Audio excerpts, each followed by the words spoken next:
Melihat di depan mereka ada pintu realem rahasia, Wang Yuan berkata, meskipun kalau mereka bisa mendapatkan barang yang bagus di tempat tersebut, tapi itu juga sangat berbahaya untuk mereka masuki.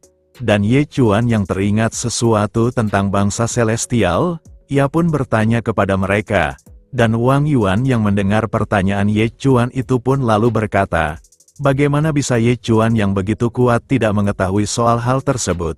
Namun karena Ye Chuan hanya sebagai seorang awakening profesi non-tempur, Yu Xiaojuan berkata kalau mungkin para guru-guru sekolah tidak mengajarkan pengetahuan seperti itu kepada Ye Chuan.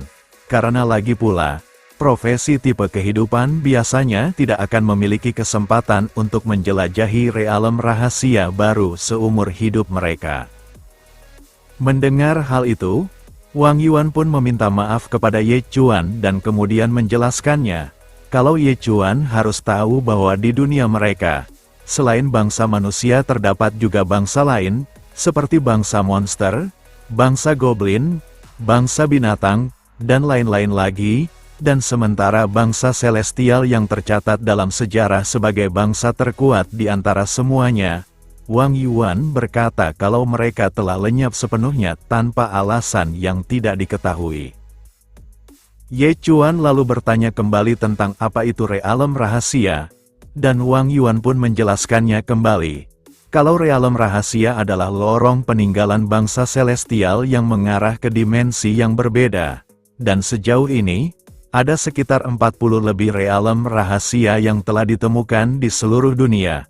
Namun sebagian besar sudah dikuasai oleh keluarga-keluarga kuat atau akademi. Namun masih banyak juga realem rahasia yang belum ditemukan di dunia mereka. Melihat gelang yang dipakai oleh Ye Chuan terlihat pembatas cahaya yang mengalir di pergelangan tangannya itu, Yu Xiaojuan berkata kalau kemungkinan besar item itu didapat dari realem rahasia.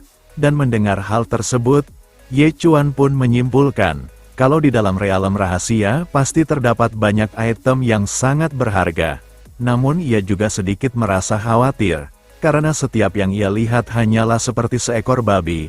Ye Chuan merasa takut kalau ia tidak bisa membedakan mereka jika bertemu dengan bangsa yang lain.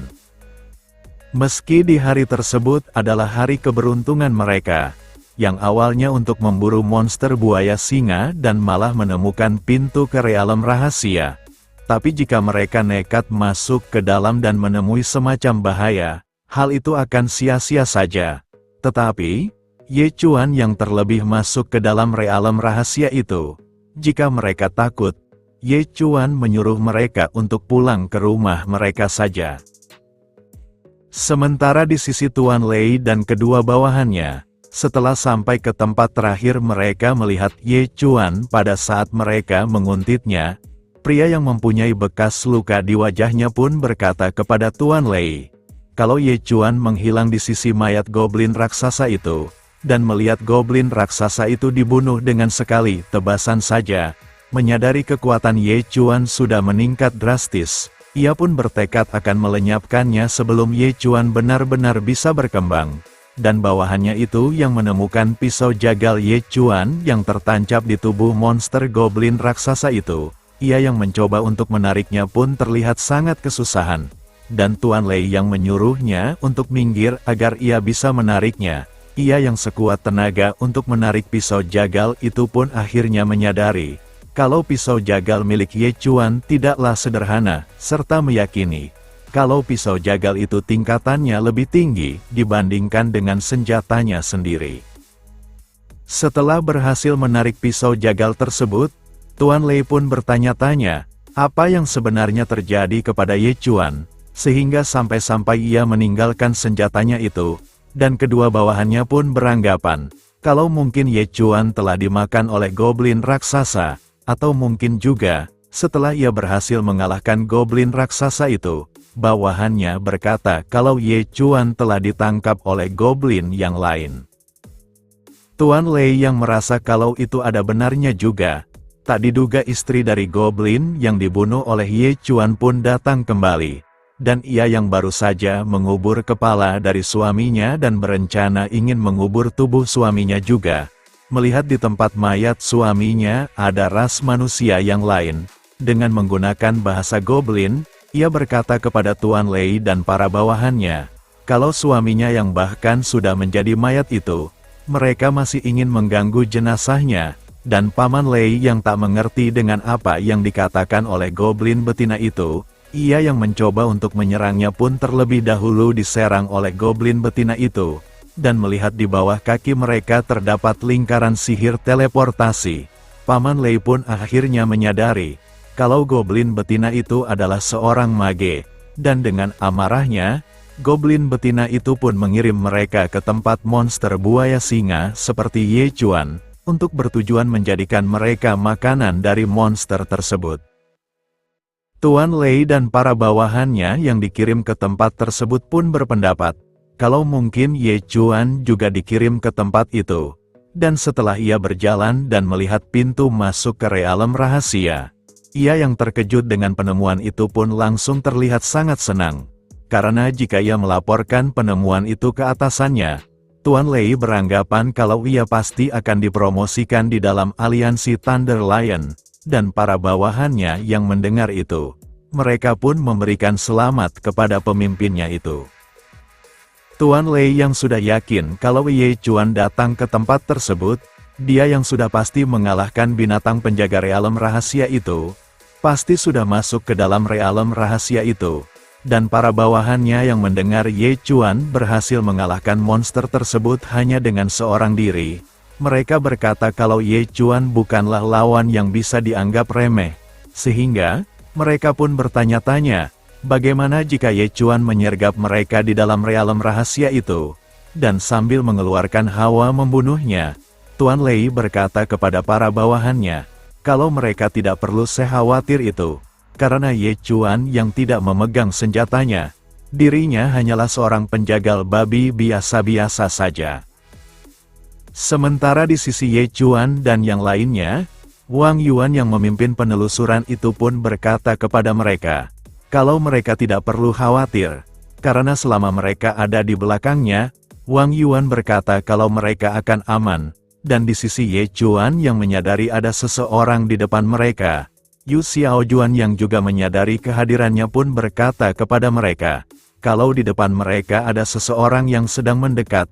Dan pada saat Wang Yuan bertanya identitas dari orang misterius itu, akhirnya diketahui, kalau sesosok makhluk misterius itu adalah ksatria undead. Melihat undead monster itu, Yu Xiaojuan pun menjerit ketakutan, dan melihat orang yang dicintainya ketakutan seperti itu, Wang Yuan pun meminta tolong kepada Ye Chuan untuk menjaga Yu Xiaojuan, karena ia akan melawan ksatria undead itu sendirian. Dan di sisi ksatria undead itu yang akan melancarkan serangannya kepada Wang Yuan, ia yang menyadari hal itu pun berhasil menghindari serangan tersebut dengan cara melompat ke udara, dan di posisinya itu, Wang Yuan mencoba menyerangnya dengan tembakan panahnya itu, yang tepat mengenai kepala dari ksatria undead tersebut sampai terlepas dari tubuhnya. Namun meski begitu, badannya masih bisa bergerak dan langsung menyerang Wang Yuan kembali. Meskipun Wang Yuan bisa menangkis serangan tersebut, Wang Yuan terlihat kesusahan, karena serangan ksatria undead itu benar-benar sangatlah kuat, dan ia yang mencoba menjauhi ksatria undead itu untuk menjaga jarak serangannya, tak diduga kepalanya yang terlepas pun menyatu kembali, yang hal itu pun akan sangat merepotkan Wang Yuan, karena setiap ia menghancurkannya, monster ksatria undead itu pasti akan memulihkan tubuhnya kembali, dan melihat kemampuan dari ksatria undead itu, Wang Yuan pun beranggapan, kalau undead itu adalah penjaga sejati dari realem rahasia itu. Wang Yuan pun meminta Yu Xiaojuan untuk memberikannya buff, karena dengan serangannya yang sudah diperkuat, ia mau mencoba serangan itu apakah bisa membunuh undead tersebut. Dan dengan serangannya yang sudah diperkuat itu, tembakan panahnya pun akhirnya bisa menghancurkan tubuh tengkorak dari undead tersebut, dan ia yang merasa kalau pertempuran itu sudah berakhir dan mengajak mereka untuk melanjutkan perjalanannya kembali, Ye Chuan pun berkata, kalau sepertinya pertempuran itu belum selesai, karena undead itu kembali memulihkan tubuhnya yang telah hancur itu. Meskipun ia sudah dipukul oleh garda berduri sampai berkeping-keping, ksatria undead itu masih bisa memulihkan tubuhnya yang hancur itu. Dan melihat kengerian yang dilakukan oleh Ye Chuan tersebut, Wang Yuan dan Yu Xiaojuan pun hanya bisa melongo terkejut. Dan seperti yang sudah diprediksi, ksatria undead itu pun memulihkan tubuhnya kembali. Yang hal itu pun membuat Yu Xiaojuan berpikiran untuk meninggalkan tempat itu saja. Karena ksatria undead itu yang mungkin peninggalan penjaga realem rahasia dari bangsa Celestial, jika mereka tetap terus melawan undead tersebut, dan mereka tidak bisa mematahkan sihir yang melekat dari undead tersebut, Yu Xiaojuan berkata kalau mereka pasti akan mati melawan ksatria undead yang abadi itu. Wang Yuan yang bersependapat pun meminta Ye Chuan untuk pergi dari tempat itu. Karena jika penjaga gerbangnya sekuat itu, ia merasa kalau yang menanti mereka di depan pasti hal yang lebih mengerikan. Namun bukannya takut, Ye Chuan malah berpikir kalau jika mempunyai peliharaan yang abadi sangatlah keren. Dan kemudian, ia pun lalu mengambil kepala dari ksatria undead itu dan kemudian berkata kepada ksatria undead tersebut, bagaimana jika dirinya menjadi peliharaannya, dan jika bersedia, Ye Chuan berjanji kalau ia akan membawanya keluar dari tempat tersebut. Mendengar hal itu, ksatria undead itu yang marah pun berkata kepada Ye Chuan, apakah dirinya sudah gila, karena dirinya yang telah dikutuk dengan keabadian, dan juga kutukan tersebut membuatnya tidak akan pernah bisa meninggalkan tempat tersebut. Tapi Ye Chuan yang tak menghiraukan perkataannya pun sambil tersenyum ia berkata kepada ksatria undead itu, kalau ia hanya perlu mempercayainya, dan dengan memaksakannya masuk ke penyimpanannya, setelah kepala ksatria undead itu masuk ke penyimpanannya itu, dengan menekan gelangnya itu, badan dari ksatria undead itu pun ikut masuk ke penyimpanan tersebut, yang hal itu pun membuat marah ksatria undead itu, dan mengoceh kepada Ye Chuan untuk melepaskannya kembali. Setelah masalah melawan ksatria undead itu sudah beres, Ye Chuan pun mengajak mereka untuk melanjutkan perjalanannya kembali, dan mereka yang memasuki sebuah ruangan yang cukup luas. Mereka pun terlihat terkejut, karena di depan mereka terdapat sebuah pintu masuk ke ruangan misterius. Dengan di sampingnya terdapat patung besar dengan berpakaian jubah hitam yang mempunyai sayap seperti seorang malaikat, dan Ye Chuan yang melihat itu, ia pun bertanya kepada mereka berdua, apakah patung itu adalah bangsa Celestial yang legendaris? Dan setelah Wang Yuan membenarkannya, Ye Chuan yang teringat dengan perkataan Liu Xing di beberapa waktu yang lalu, yang mengatakan kalau ada orang misterius berjubah hitam sebelum kedua orang tuanya menghilang, Ye Chuan pun bertanya-tanya, apakah orang tuanya itu dibawa oleh bangsa Celestial? Next, kita lanjut di part selanjutnya. Terima kasih.